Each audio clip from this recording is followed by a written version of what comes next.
Donald Trump hailed a new golden age for America in his inauguration speech, where he also hammered on a number of his favourite themes, such as immigration, tariffs, and America's relationship with foreign countries. While not quite as dark as his notorious American carnage speech of 8 years ago, Trump painted a grim picture of an America that he says needs to be fixed and promised to do so under his watch.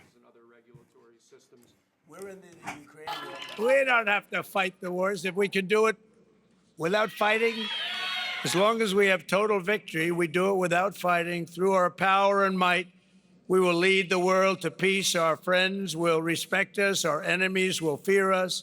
And the whole world will admire the unrivaled greatness of the United States military. And this is going to be the dawn of the golden age of America. This is the golden age of America. And tonight, I'm filled with optimism for what lies ahead over the next 4 years. Now, US President Donald Trump, in a speech at his inauguration yesterday, announced a series of immediate executive orders to put into effect his election pledges. These range from immigration to the economy to foreign policy, and most were expected. For more on this, I'm joined by our international affairs editor, Philip Turle. Philip, what for you were the main takeaways from the speech? Right, well, I think we'll start with the form of the speech, shall we? Because this was a typical Donald Trump performance. Remember, Donald Trump is a showman. He's a television star. He likes to show off to the public.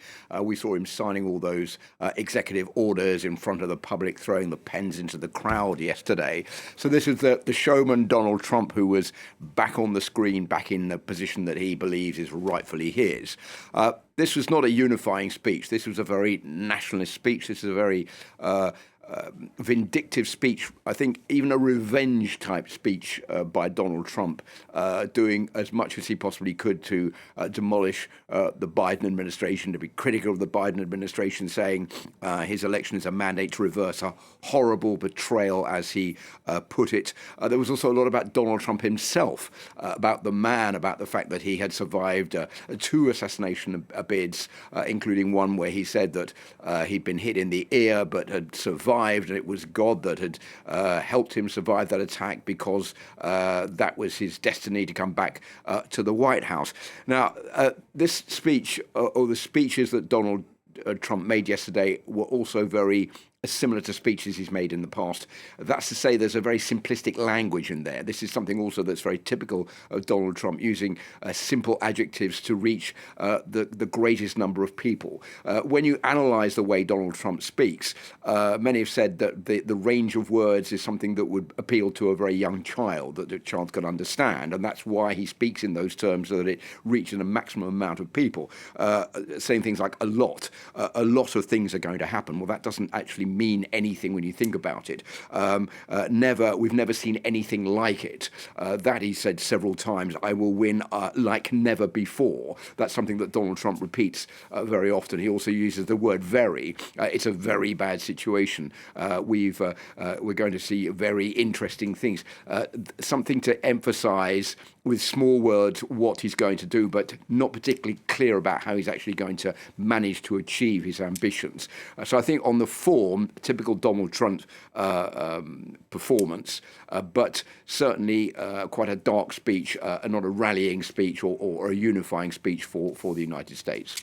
And what about the subjects that Trump didn't allude to? Well, there were lots of subjects that we've been talking about over the past few hours. An end to birthright citizenship enshrined in the 14th Amendment. He said that was ridiculous. That's to stop basically illegal immigrants coming into the United States, having children there, and those children being given automatic United States citizenship. This dates back to 1848. I think that's going to be very difficult to change. It'll be challenged by the courts, that's for sure.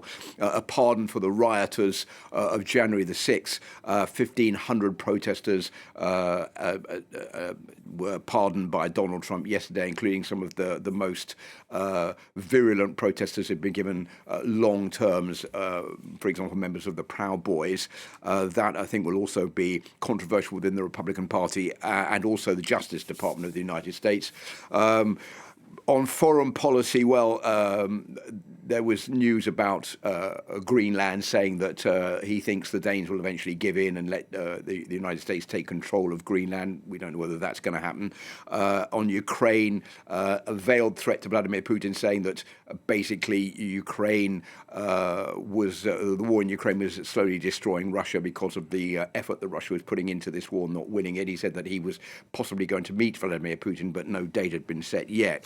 And the other main issue, of course, that was discussed was the economy and the decision to withdraw from the Paris Climate Accord and from the World Health Organization. The Paris Climate Accord serves to allow for drilling, to drill for more oil and gas in the United States, to bring down prices, energy prices, to make the US more self-sufficient. So all of those issues, and the number one issue being, of course, immigration and the decision to launch what he said was a state of emergency along the southern border. Now, he's promising a lot. It's a very ambitious agenda. You've already mentioned that the courts possibly might block his executive order on ending birthright citizenship. Will Trump be able to carry out a lot of what he intends to? Well, that is the question that no one can answer right now. Remember, Donald Trump is at the apex of his power. He's got the Supreme Court on his side, Congress, and the House of Representatives. The Republican Party is also dominant. So he also has a group around him of basically yes men and women who will always say, go ahead and do what you like. No one's going to contradict him, which is not always a good thing. So Donald Trump can basically do what he likes. That's what we've seen in the past 24 hours. He knows what he's doing this time around, which he certainly didn't when he was first elected back in 2016.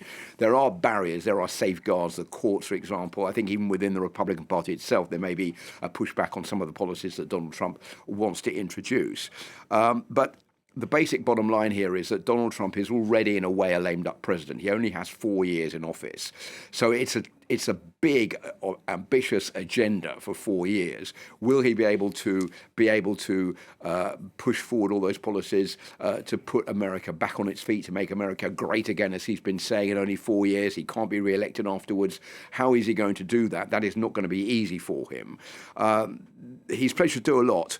But if he can't do it, there'll be a lot of explaining to do. There is a honeymoon period right now, that's for sure. So he has some leeway, but that honeymoon period won't last forever. And then people are going to start asking questions if Donald Trump doesn't, for example, improve the economy quickly or manage to deal with the immigration problem. That will have to remain to be seen how he's going to deal with that in the weeks and months to come. But certainly, I think no surprise about what Donald Trump has announced over the past few hours. That was expected. Donald Trump doing exactly what he said he was going to do. It was even more, I think, last night in the inauguration, more of a rallying call, like a State of the Union address than an inaugural address. But Donald Trump is back in the White House. We'll have to see now how he's going to deal with all these policies.